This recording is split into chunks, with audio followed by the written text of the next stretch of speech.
existe um negócio que eu gosto bastante, é de conversar com pessoas que gostam de contar histórias, principalmente histórias importantes da história da televisão brasileira. Está fazendo 75 anos, meu amigo.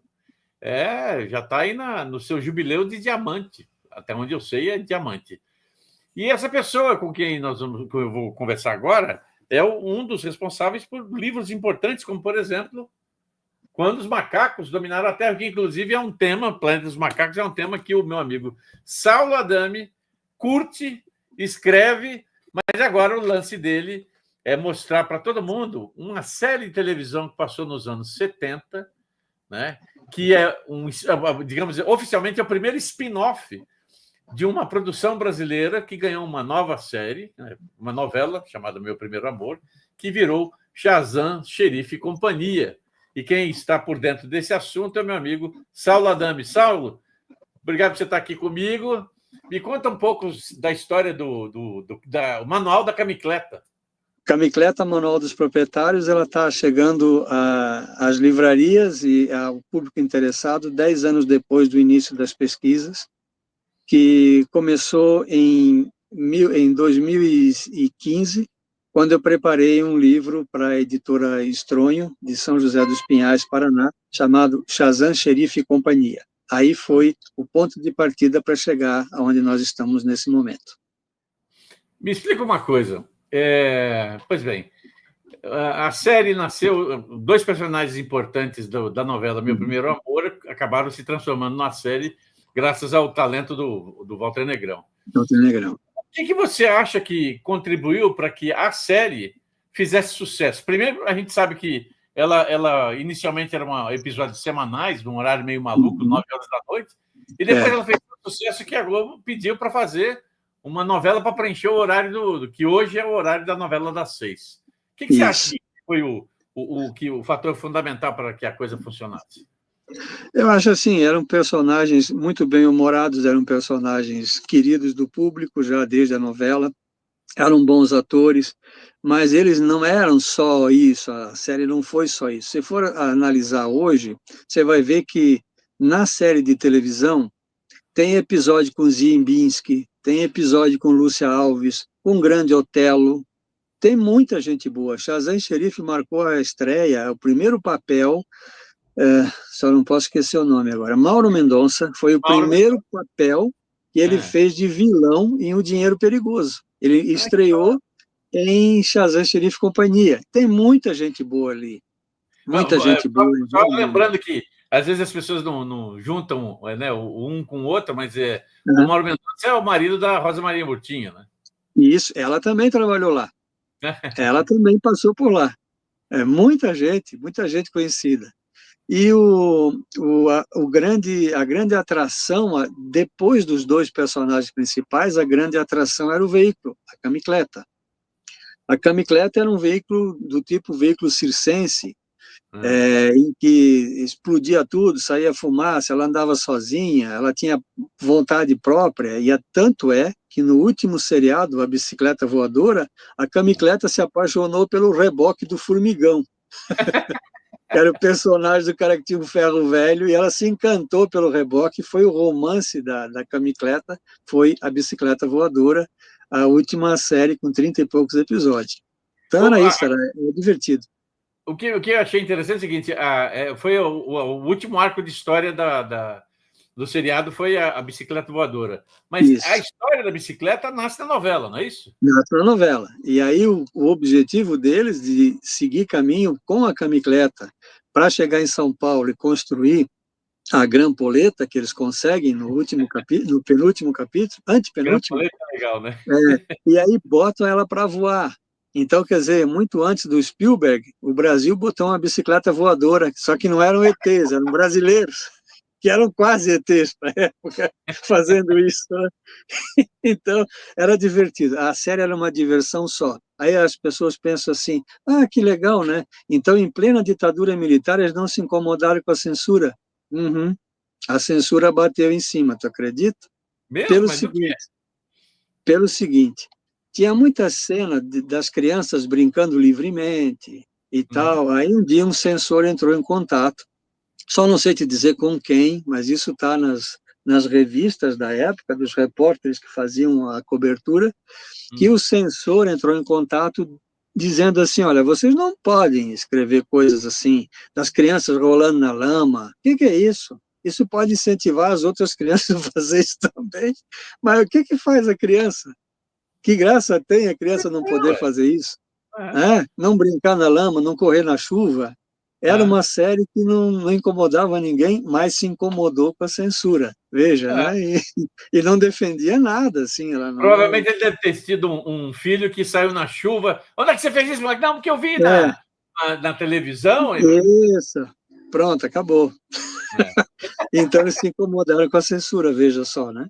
Mas, cara, assim, é uma série que muita gente tem belas lembranças afetivas, então eu fui encontrando, durante 10 anos que eu trabalhei na pesquisa, desde o primeiro livro até esse, eu fui encontrando pessoas, inclusive o Paulo Gustavo, deve se conhecer, que também me lembrou das suas histórias, de algumas memórias e tal, eu fui convidando, e alguns eram colegas da minha infância, a gente assistia junto, e outros, pessoas que a vida foi me apresentando, com quem eu fui me relacionando, conhecendo, né, e trocando boas histórias, e chegaram a esse ponto aí.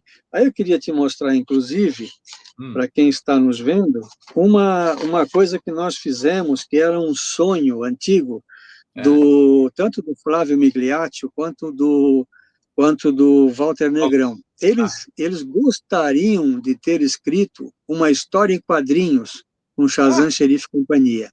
O Walter Negrão até entrou em contato, ele diz isso na entrevista dele, que está nesse livro também, ele entrou em contato com uma editora que trabalhava com revistas em quadrinhos, ele se propôs a fazer, convidaram ele, disse, que ótimo, eu faço. Aí não deixaram ele fazer. Não, o senhor não tem permissão para fazer? Esses personagens são propriedades da emissora? O senhor não pode fazer isso. Aí ele não fez. O Flávio Migliaccio também gostaria de ter feito, mas provavelmente esbarrou na mesma situação. Nós não devemos nada para ninguém, está aqui a nossa história. Que barato! Aí nós fizemos essa história. Vocês fizeram isso? Esse aqui foi em 2022, eu convidei uma pessoa que eu vi publicar essa imagem aqui, eu achei belíssima. Que barato! É aqui Shazam, Xerife e a Camicleta. O artista é Laudo Ferreira. Laudo Ferreira, belo traço. O Laudo Ferreira é um desenhista de mão cheia, então a gente criou uma história à parte.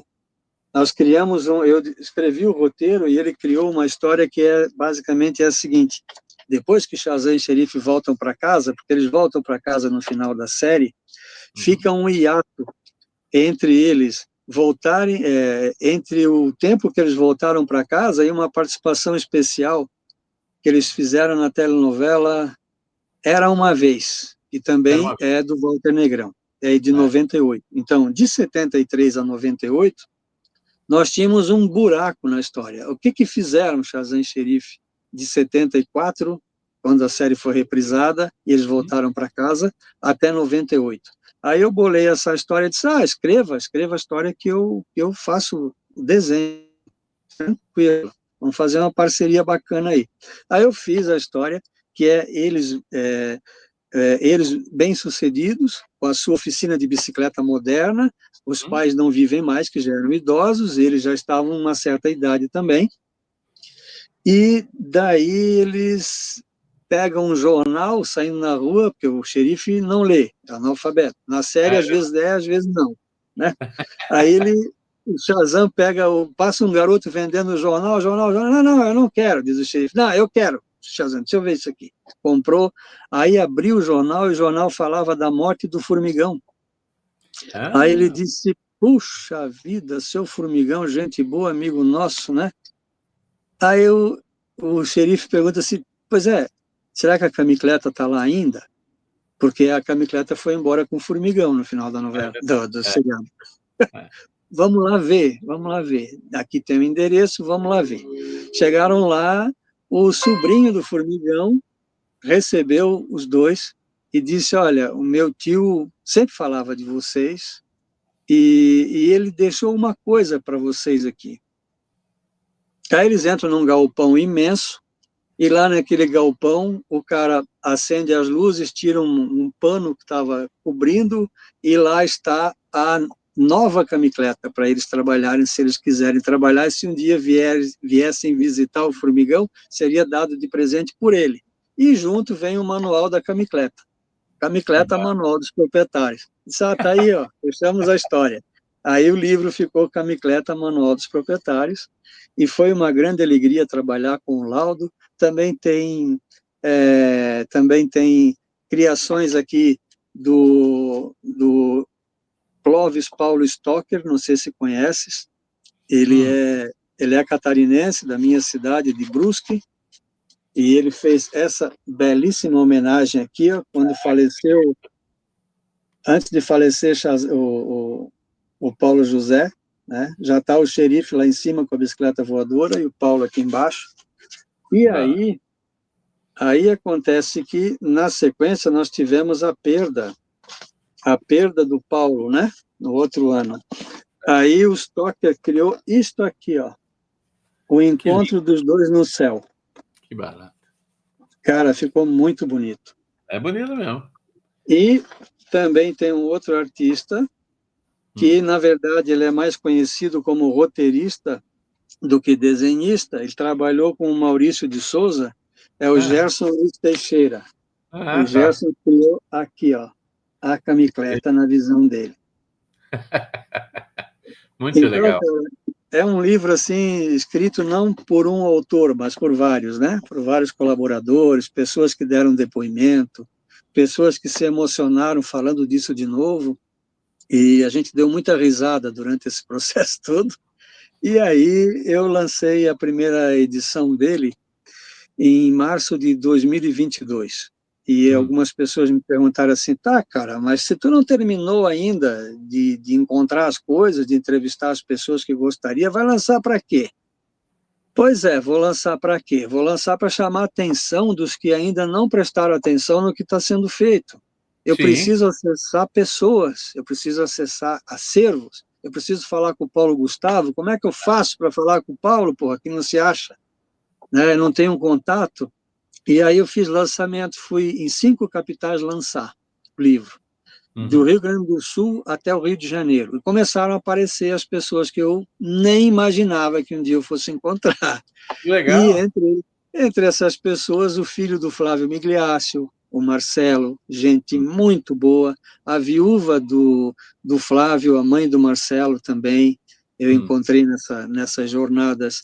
A Rita Marques, que durante muitos anos, e infelizmente até poucos meses antes de eu bater na porta da emissora pela primeira vez, ela trabalhou no SEDOC, mas se aposentou, e talvez o livro tivesse mais algumas coisas, ou muito mais coisas do que tem, caso eu tivesse conseguido acessar naquela época. Depois mudou, virou acervo, o acervo ficou mais fechado, né? Eu entendo a emissora também. Mas uma coisa que as pessoas diziam assim, Paulo, ó, pá, cara, não vais achar o quê disso aí? Queimou tudo naquele incêndio da Globo em 76. A Globo teve 2 incêndios, né? E queimou tudo em 76. E muita gente fala isso, até hoje. Mas aí, eu te pergunto, tá, então tá bom, queimou tudo em 76, muito bem. Não sobrou nada, de coisa nenhuma, beleza. Como é então que a própria emissora, no final de 1979 até início de 1980, ela reprisou 2 seriados. Ela reprisou O Dinheiro Perigoso e A Bicicleta Voadora, como se estavam queimados. Pois é. Não é? Alguém tinha, e alguém tem até hoje, porque de 79 a 80 está em algum lugar. Você sabe que você contou nessa história, eu lembrei de um outro caos da história da memória da TV brasileira, né? Que é a história dos acervos da TV Record.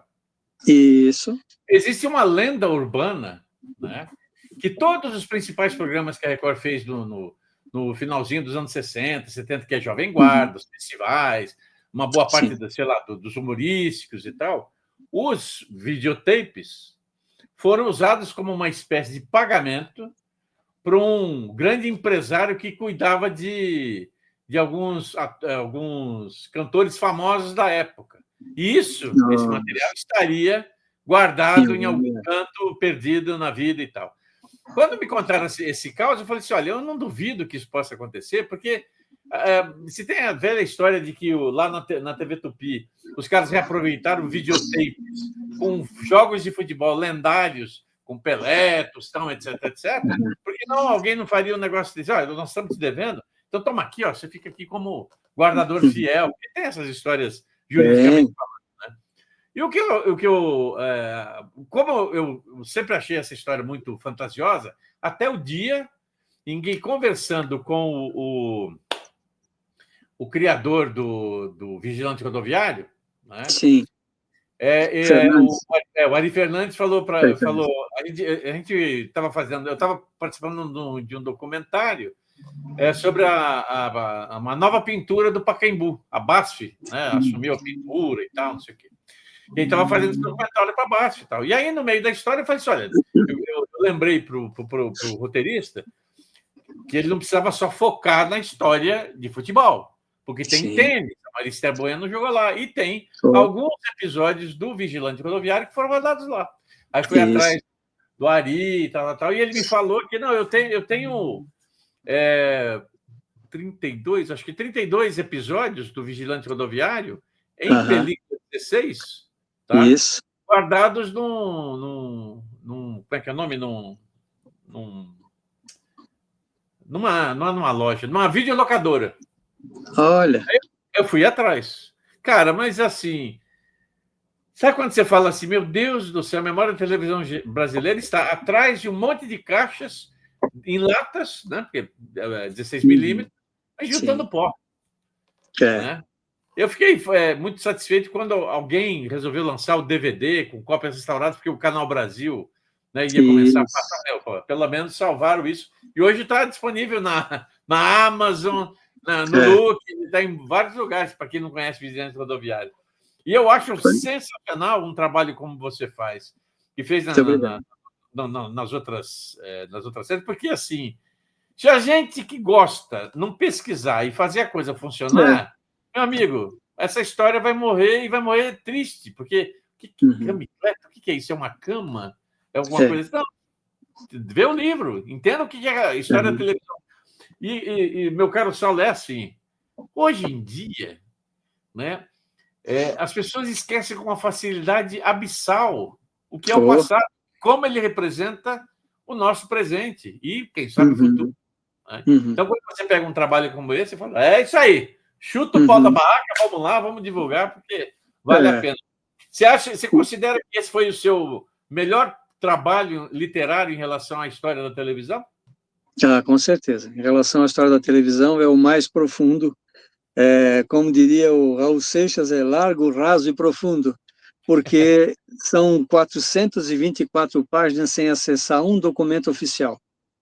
Então, eu chegava nos sebos, eu visitei sebos de 5 estados, né? Para conseguir alguma coisa, e alguns por internet, estante virtual e outras coisas, onde a gente encontra essas tranqueiras boas ainda.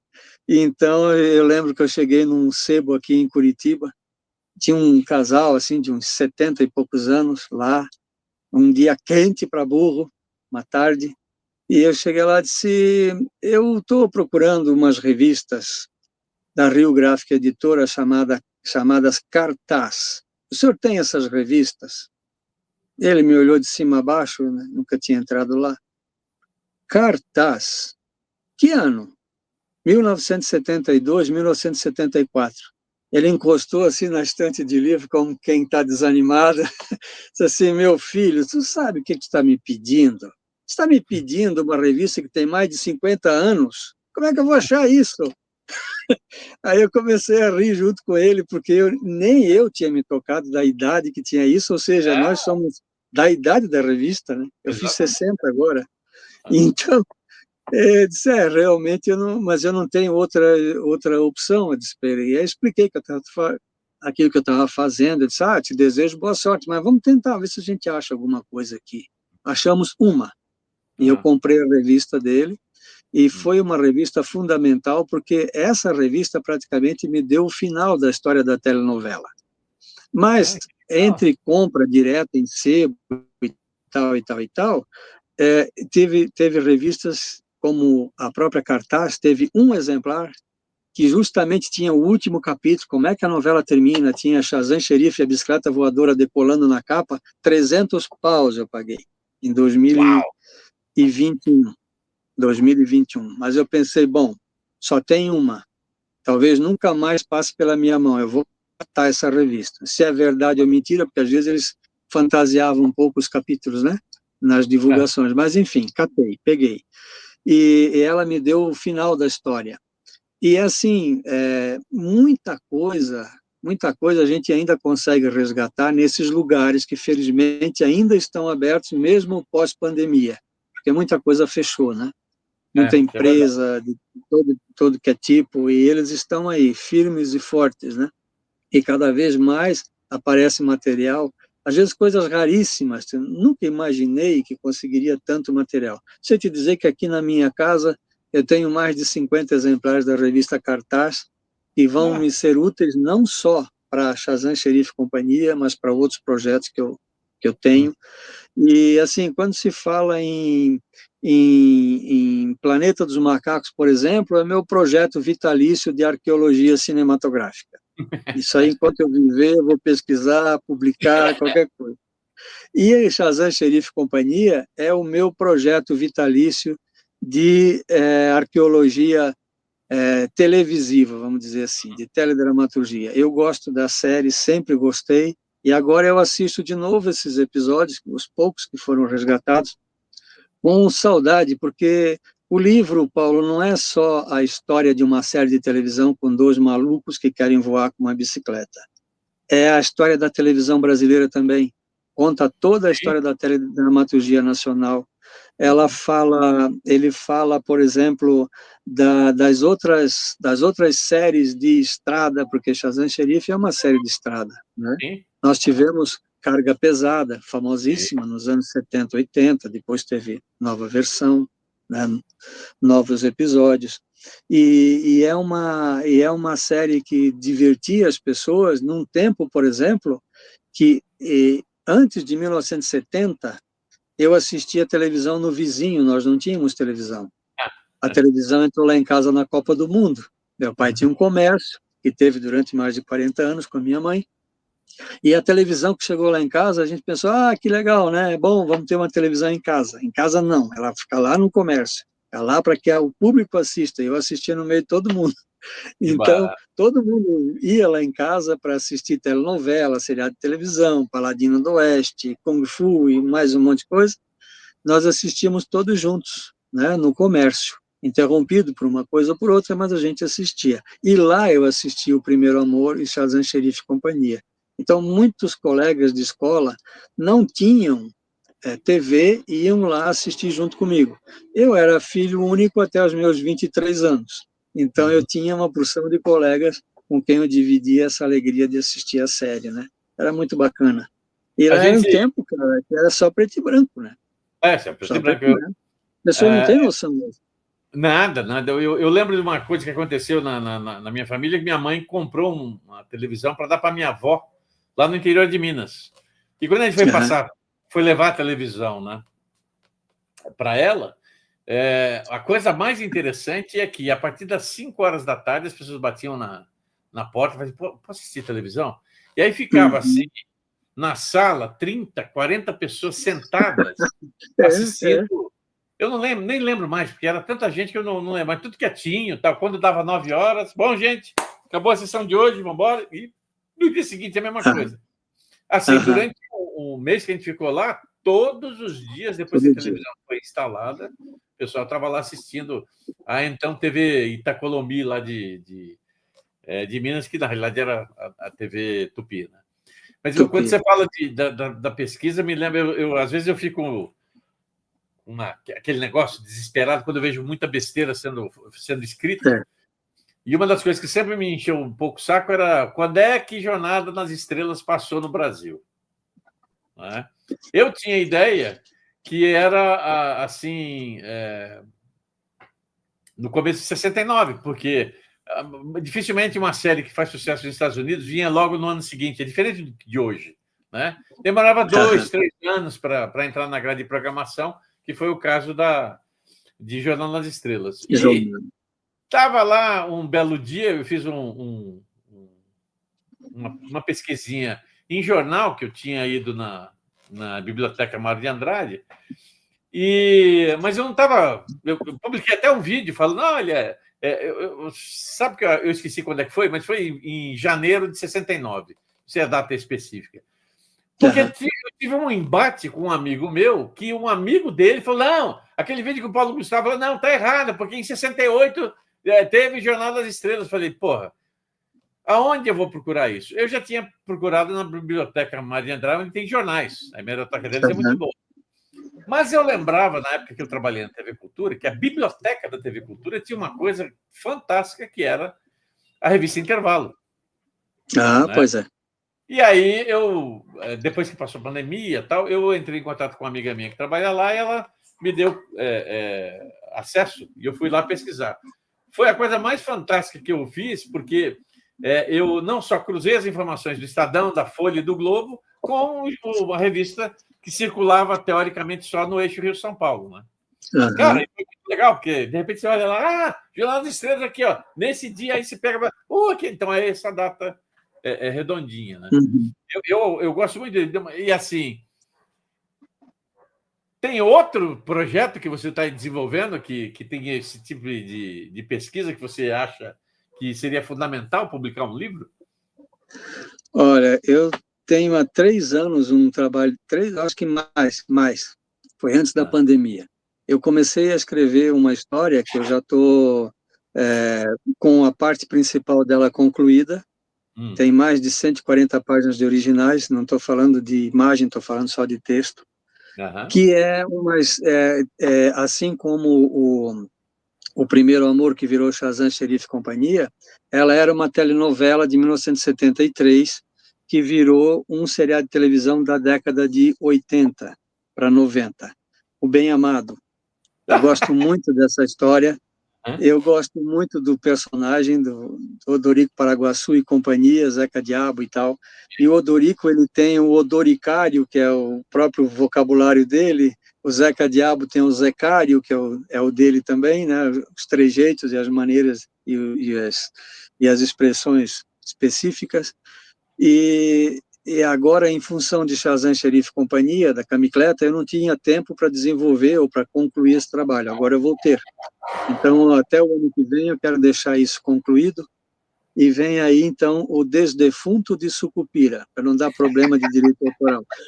Boa, boa. E o ponto de partida é a ressurreição, a ressuscitação do Odorico Paraguaçu, que na novela ele morre baleado. E aí vão fazer o sepultamento. Mas no seriado de televisão, ele morre.